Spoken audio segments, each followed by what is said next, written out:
Epstein sənədləri uşaqlara, həmçinin yetkin insanlara qarşı olunan cinsi istismar. Hər şey ifşalandı. Have you ever been convicted of a crime? Yes. What was the crime of which you were convicted? Two counts. One, soliciting prostitution and procuring a minor for prostitution. Son günlər dünya mediasında və sosial şəbəkələrdə Epstein Files, yəni Epstein sənədləri yenidən ciddi şəkildə gündəmə gəlir. Söhbət Jeffrey Epstein özündən yox, ABŞ hökumətinin, yəni rəsmi sənədlərdən gedir. ABŞ Ədliyyə Nazirliyi, yəni DOJ, keçən günlərdə Jeffrey Epstein işi ilə bağlı milyonlarla sənədi ictimaiyyətə açdı. Bu sənədlərdə istintaq qeydləri, e-poçt yazışmaları, uçuş siyahıları, foto və video materiallar daxildir. Qurbanlar kimlər idi?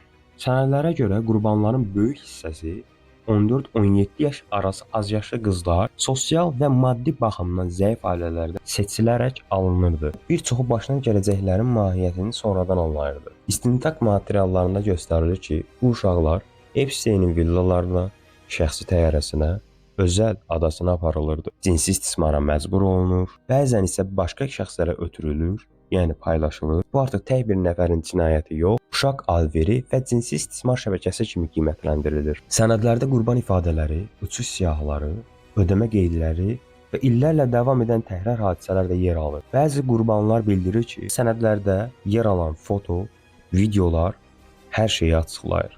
Düzdür, mən hal-hazırda hüquqi cəhət YouTube politikası baxımından həmin görüntülərin bir çoxunu yayınlaya bilməsəm də, bunlar sosial mediada, Redditdə, TikTokda, Twitterdə, yəni X platformasında tam açıq şəkildə yayımlanır. Əgər istəsəniz Google vasitəsilə Epsteinin 3 milyonluq sənədin özünüz də araşdıraraq rahat baxa bilərsiniz. Yəni bunlar hamıya açıq şəkildə yayımlanır. Sadəcə mən həmin görüntüləri burada YouTube politikası cəhətindən göstərə bilməyəcəm. Sadəcə bunu deyə bilərəm ki, bir video materialı var ki, orada bir uşaq, bir müxbir uşağa sual verir ki, orada nə yaşadınız, nə etdiniz? Uşaq isə belə cavab verir ki, bizi kilsəyə aparırdılar. Orada bir uşağın başını kəsirdilər. Biz kəsilən başdan futbol oynayırdıq. Onlar da bizlə futbol oynayırdılar. Burada da anlaşılır ki, bu uşaqların beyin psixologiyası tamamilə yuyulub. Yəni bunlar artıq dəli deyil. Yəni dəlidən də bir üst mərhələyə evriliblər.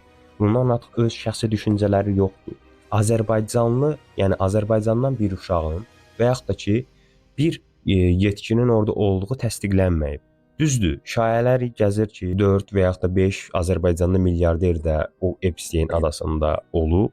Amma bunlar hələ də öz reallığını tapıb. Şəkillər və yaxud da video vasitəsilə hələ də bir sübut yoxdur ortalıqda. Ona görə də Azərbaycandan hər hansısa bir uşaq, vətəndaş və yaxud da milyarderin Epstein adasında olmaya bir ehtimalı yoxdur. Bu cinayətin sənədi 2 il bundan əvvəl gündəmə gəlmişdi və bu 2 il bundan əvvəl söhbət 2010, 2009, 2006-cı illərə qədər gedir yəni. Bu illər ərzində niyə görə hələ də o gündəmə gəlməmişdi? Niyə görə tutulmadılar? Nəyə görə o qədər uşaq qurban getdi, istismara uğradı? Əsas qan dondurucu məqamlardan biri də budur. Onda belə deyək, sistem hələ də işləsəydi, belə çıxır ki, hələ də neçə dənə uşaq və ya yetkin Epsteinin villasına, adasına və yaxud da özəl jetinə təyyarəsinə aparılaraq istismar və cinayət qurbanı olacaq. Dünya çox bərbad bir sistemlə yönədilir və artıq bu sistemdən azad olmağın vaxtıdır məncə. İnsanlar günü-gündən reallığı öyrənir, reallığa oyanır, reallığı dərk etməyə başlayırlar. Bu arada belə bir şey deyim. Epstein adı elə Epsteindir. Azərbaycanda da Epstein gedir.